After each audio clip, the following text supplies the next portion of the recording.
అందరికీ నమస్కారం. Welcome to our channel. అందరూ ఎలా ఉన్నారండి? నేను కూడా మస్కట్లో బాగున్నాను. మీరందరూ కూడా బాగుండాలని మనసారా అయితే కోరుకుంటున్నాను ఫ్రెండ్స్. ప్లీజ్ అండి, నా వీడియో చూసి ప్రతి ఒక్కరూ తప్పకుండా లైక్ అండ్ సబ్స్క్రైబ్ చేసి సపోర్ట్ చేయాలని అయితే కోరుకుంటున్నాను.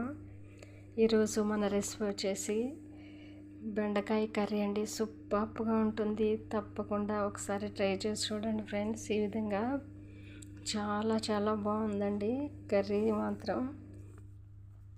ఈ లేత బెండకాయలండి ఇప్పుడే తీసుకొచ్చారు మా ఇంట్లో, ఇంట్లో వాళ్ళు. ఇప్పుడే నేను శుభ్రంగా రెండు సార్లు కడుక్కొని బెండకాయని అయితే ఈ విధంగా సన్న ముక్కలుగా అయితే కట్ చేసి ఉంచుకున్నానండి. చాలా చాలా బాగుంటుందండి బెండకాయ కర్రీ అంటే నాకు చాలా ఇష్టము. ఇక్కడ నేను శనక్కాయ పప్పులు, ధనియాలు, జీలకర్ర, కరివేపాకు వీటినైతే నేను ఫ్రై చేసుకున్నానండి.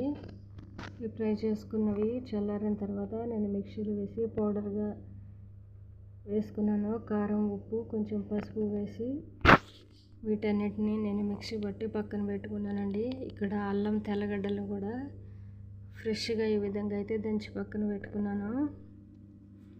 ఇప్పుడైతే మనం కర్రీ ప్రాసెస్ అయితే చూద్దాం ఫ్రెండ్స్. వేరే కంట్రీలో ఉండి ఈ విధంగా వీడియో చేయడం అంటే చాలా కష్టంగా ఉందండి. ప్లీజ్ అండి, నా వీడియోస్ 80% సబ్స్క్రైబ్ చేయకుండా చూస్తున్నారండి. ప్లీజ్ అండి, నా ఛానల్ అయితే ఇంకా సక్సెస్ కాలేదు. కాబట్టి మీరు నా వీడియో చూసే ప్రతి ఒక్కరూ తప్పకుండా లైక్ అండ్ సబ్స్క్రైబ్ చేయాలని అయితే కోరుకుంటున్నాను. 2 టేబుల్ స్పూన్ల ఆయిల్ వేసి ఆయిల్ బాగా హీట్ అయిన తర్వాత ముందుగా మనం కట్ చేసి ఉంచుకున్న బెండకాయ ముక్కలన్నింటినీ జిగురు లేకుండా ఫ్రై చేసి ఈ విధంగా పక్కన పెట్టుకున్నానండి. ఆ పెనంలోనే ఆనియన్స్, పచ్చిమిర్చిని అయితే వేసి ఈ విధంగా ఫ్రై చేసుకుంటున్నాను. మనం ఫ్రెష్గా దంచి పెట్టుకున్న అల్లం వెల్లుల్లి పేస్ట్ని కూడా వేసుకున్నాను. పచ్చివాసన పోయే విధంగా అయితే ఈ విధంగా ఫ్రై చేసుకుంటున్నాను ఫ్రెండ్స్. కర్రీ అయితే చాలా చాలా టేస్టీగా ఉందండి. ఆనియన్స్ ఫ్రై అయిన తర్వాత టమోటాలను వేసి కొంచెం అంత ఉప్పు, పసుపు వేసి ఈ విధంగా కొంచెం మెత్తబడే వరకు ఫ్రై చేసుకున్నానండి. తర్వాత అయితే మనం ముందుగా ఫ్రై చేసి పెట్టుకున్న బెండకాయ ముక్కలను కూడా ఇందులో వేసి కొద్దిసేపు అన్నిటినీ కలుపుకుంటూ ఫ్రై చేస్తున్నాను.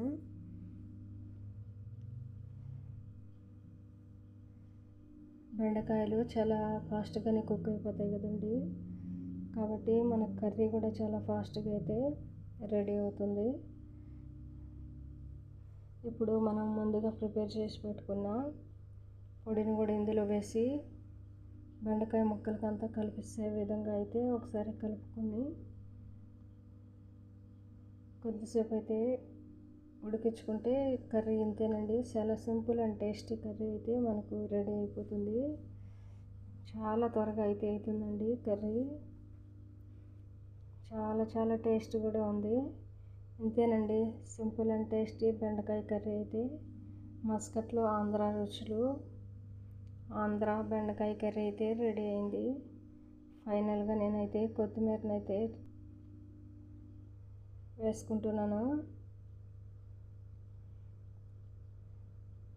చూసారు కదా ఫ్రెండ్స్, మస్కట్లో నేను బెండకాయ కర్రీ ఏ విధంగా చేశాను అన్నది.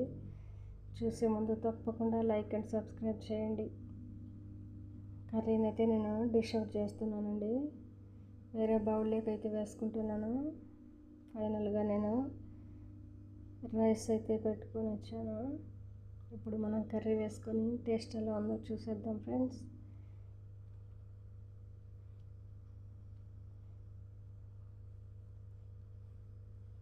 నిజంగానండి, కర్రీ ఈ విధంగా చేసుకుంటే చాలా సింపుల్గా అవుతుంది.